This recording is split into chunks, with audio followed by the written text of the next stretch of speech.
The magical world of Harry Potter is home to an incredible range of fantastic beasts. Dragons, hippogriffs, thestrals, dementors, bogarts, mermaids, centaurs, phoenixes, the list goes on. But the beastie that I find most intriguing is the humble house elf. An ugly little creature with the ability to use some terribly powerful magic, but apparently has such a low opinion of itself that it resorts to doing household chores for the least grateful witches and wizards that you can imagine. Also, Hogwarts students. We were first introduced to house elves in the second Harry Potter book when Harry found one hanging out in his bedroom on Privet Drive. That particular house elf was named Dobby, and he's described as having large bat-like ears, bulging green eyes the size of tennis balls, and donning an old, unclean tunic. In other words, he looked like Gunther. As time has gone on, though, we've met a number of house elves. In the Goblet of Fire book, we're introduced to Winky, a little lady with a drinking problem. We also learn that house elves are responsible for most of the maintenance, housekeeping, and meal prepping around Hogwarts, and that they're happy to do it. And then there's Kreacher, the embittered but loyal servant of House Black who's introduced in Order of the Phoenix. I've also come across a cute little fella named Deke a few times while playing Hogwarts Legacy, and while I don't want to spoil anything, I like the role he plays in the game. By the way, this episode will have no spoilers for Hogwarts Legacy, but be warned, there's some angry and bored people out there who don't like the game and are trying to ruin it for anyone who's playing it. So if you do happen to come across any spoilers in the comments, please flag them. It sucks that I even have to say that, but this is the internet, and if you don't agree with the vocal minority, just watch out, because they do not have lives and they will try to ruin yours. Anyway, as fascinating as house elves are, they are not an entirely original invention by J.K. Rowling. That's not to say she directly copied anybody, but as it turns out, magical little helpers have existed in folklore for hundreds, if not thousands of years, and depending on the culture you sample from, they can get weird as hell.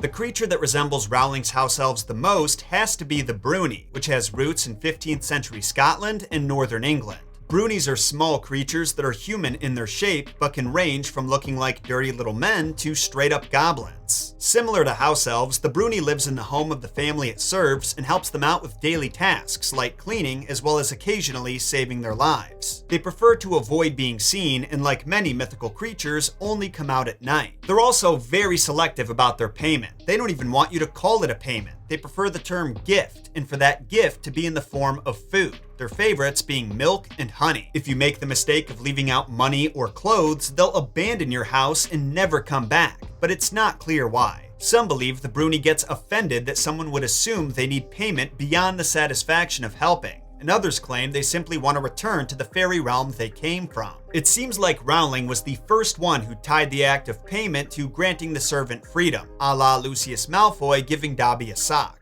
Master has presented Dobby with clothes. Dobby is free.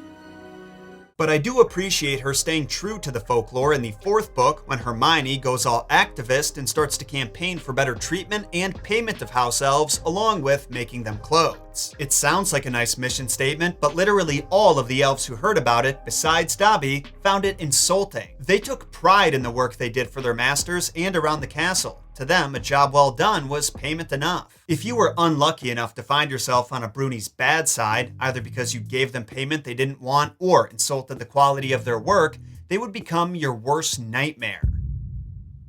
Not really, but they did get pretty annoying. They'd rearrange your furniture, set fires in your kitchen, and hide your property, like your toothbrush, keys, and AirPods. And those things are already hard enough to keep track of. The last thing you want is someone coming into your life for the sole purpose of hiding them. Brunies that engage in this type of behavior are called bogarts, which is also the name of a Harry Potter creature that ironically can become your worst nightmare. You don't hear much about Brunies nowadays, and that's partially because during the Protestant Reformation, clerics associated all magic and whimsy with demons, naturally. So people were discouraged from leaving out food for them. Then, as technology advanced and we got vacuums and scrub daddies, the need for magical little helpers just sort of faded, as did the belief in them. We used to have Brunies, now we have Roombas. Who's in charge of naming this shit?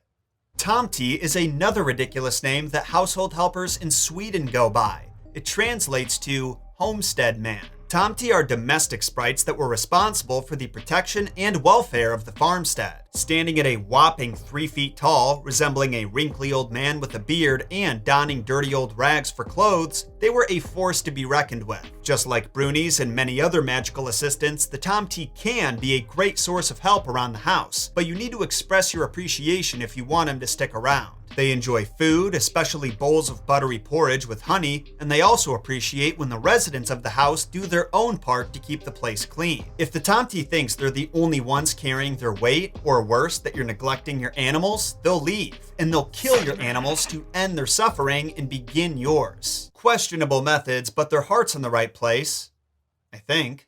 If you're a lazy ass living in Germany and notice chores getting done without your intervention, it's possible that a kobold is living in your house. Like the other helpers, kobolds are typically the size of children, and their appearance is a mix between an elderly man and a goblin. They have a number of hangout spots outside of homesteads though, and they're not nearly as helpful in those environments. Back in the day, kobolds that were spotted on pirate ships and in coal mines were often blamed when something went wrong on those operations. Another German helper called a Heinzelmännchen has this in common with the kobold, but they were more specific to residential areas like the village of Cologne, and actually helpful. At least they were, until one lady decided to leave peas all over the floor so the mysterious helper would slip and fall, allowing her to sneak a peek at him. Only the Heinzelmännchen was so offended by the trap that he took his elf homies and never came back to Cologne again. So as you can see, there are a lot of household sprites that are helpful to the homes they inhabit, until they're disrespected. But there's one magical little monster that, in my opinion, stands out among the rest.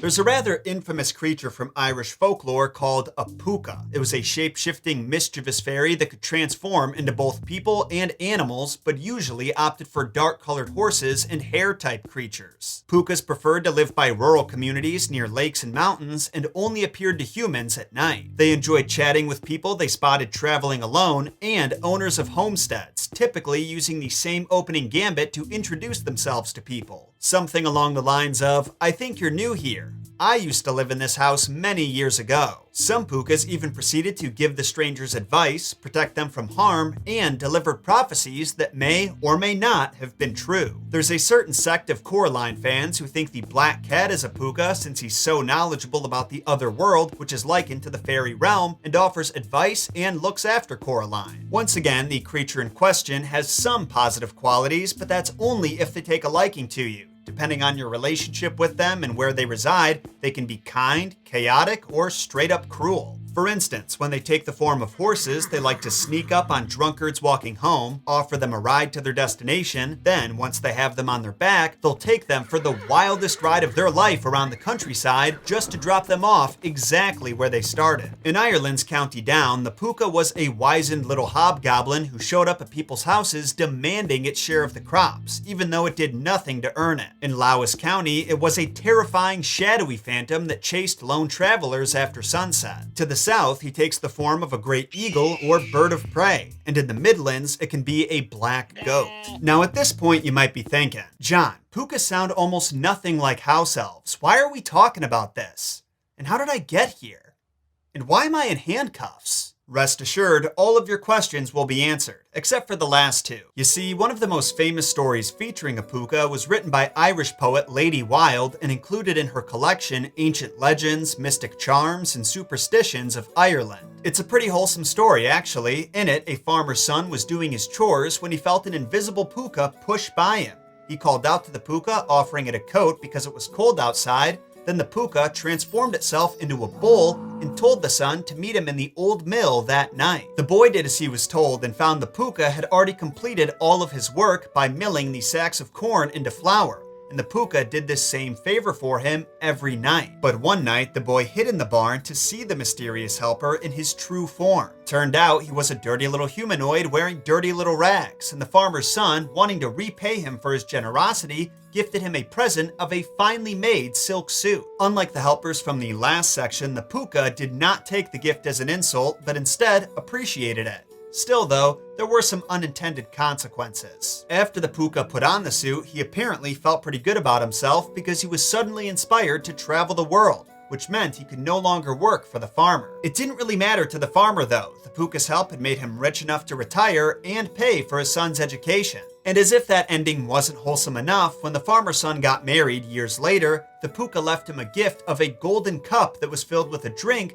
that guaranteed he'd have a happily ever after. Pretty cute, right? And it kind of resembles the relationship between Dobby and Harry. Besides in the early days when Dobby's attempts to save Harry's life did more harm than good. Though it does make me sad that Dobby didn't get to witness Harry's happy ending. You know he would have been in attendance for Harry and Ginny's wedding. I told myself I wasn't going to cry this episode. As you can see, there is no shortage of mysterious, magical helpers in folklore. They all have their own unique quirks, but I can't help finding it interesting that such a creature can be found in so many cultures. There's obviously something about these benevolent little sprites that resonates with humans around the world, and we'll get to the bottom of it after I shout out our sponsor. Hey, sorry to interrupt, but there's been a change of plans. This episode doesn't have a sponsor anymore. It did until they found out I was talking about Harry Potter. I guess it was too spooky for them.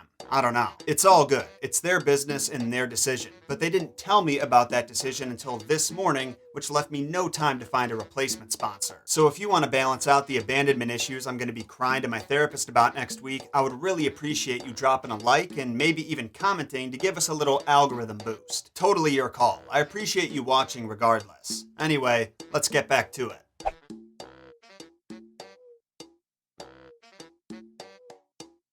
I don't think it's controversial to say that humans are, naturally, pretty lazy creatures. We're obviously all capable of a hard day's work, and there's some individuals and cultures that idealize a life dedicated to getting shit done, but if you were given the chance to never have to work again while still having all the money and resources you can need, you'd probably accept it in a heartbeat, and no one would judge you for it. I think this intrinsic laziness is one of the reasons why magical helpers like Tomties and Brunies appeal to us so much. Even if we like our work, we don't always want to do it, especially the boring, monotonous work that happens every day. So we tell stories about benevolent creatures that fulfill our responsibilities and solve our problems without question because wouldn't it be nice? You can argue that this same phenomenon applies to stories like Aladdin and the Wonderful Lamp, where he just stumbles upon a genie that grants him every wish he makes, or Puss in Boots, who radically changed his owner's life for the better, getting him all the money and land he could possibly hope for. It reminds me of Daniel Tosh's old bit. How come when I'm walking down the street, a guy in a Ferrari never pulls up to me and says, "Hey man, you want this car?" There's things about all of our lives that we desperately want to change but can't. Sometimes it's because we're too lazy, like in Aladdin's case, but that's not always true. Other times it's because we genuinely don't see a way out, and often people just resign themselves to waiting for some kind of divine intervention to save them. A perfect example of that would be the Elves and the Shoemaker story. In that one, a poor shoemaker only has enough leather to make one pair of shoes, not nearly enough to support he and his wife with, even if he did sell them. But one night, he says his prayers before bed and wakes up to find that someone had used his leather to make a perfect pair of shoes, which he sells for more profit than usual, and then he buys even more materials to supply his mysterious helper with. Those familiar with the story know that his mysterious helper was a group of elves. Once again, we have a story with a main character who had lost control of his life and needed some help getting back on his feet. A situation that everyone will relate to at some point, and therefore everyone will take comfort in hearing that it's possible to get back on your feet. Stories like Elves and the Shoemaker and creatures like the Bruni, Tomty, Kobold, and Heinzel mention provided a certain level of comfort to people in similar situations. I mean, think about the environments that these creatures appear in. Every single one sticks to houses located in rural areas, usually farms. Back in the 1800s and before, there was a risk of death wherever you were, but living out in the boonies meant you had no one to rely on but yourself. So believing that a small, mostly friendly creature was always present to help them with the shit work and guard their families was comforting to those with great responsibilities who would have felt alone and exposed without them. And if you were a servant who accidentally broke something, a pissed-off Bruni was a good scapegoat. Similar creatures exist in both Roman and Slavic folklore, known as Fairies and Domoviye respectively. And while Domoviye still resemble ugly elf men, the Fairies have a more angelic appearance. The key difference between these figures and the ones mentioned earlier, though, is that they're actually the spirits of deceased family members, which I think is a reflection of an individual's desire to keep their beloved mentors and guardians around. around. Say someone inherits their family farm, that's a lot of responsibility. And once again, it'd be a source of comfort to know that someone's there to help it run smoothly and keep their family safe. Even better if it's the people who raised them up and shared the farming chores with them. So to summarize, these household helpers have served a variety of purposes. They're scapegoats for when you need someone to blame, as well as emotional support fairies. I'll be honest though, I really don't know why so many of them were envisioned as 3-foot-tall goblins covered in hair. What's your best guess? Let me know in a comment down below, as well as the rest of your thoughts on the creatures we cover. Did you know any of these existed? And if one were going to move into your house, which one would you choose? When you're through with that, be sure to sacrifice the like button and subscribe to have new mythology and folklore content sent to your sub box every Thursday. I'll speak with you again soon, mere mortals. My name is John Solo, and remember, John shot first. I don't know why you guys care so much whether I say remember or don't forget, but you won this week, okay? Remember that when I say don't forget.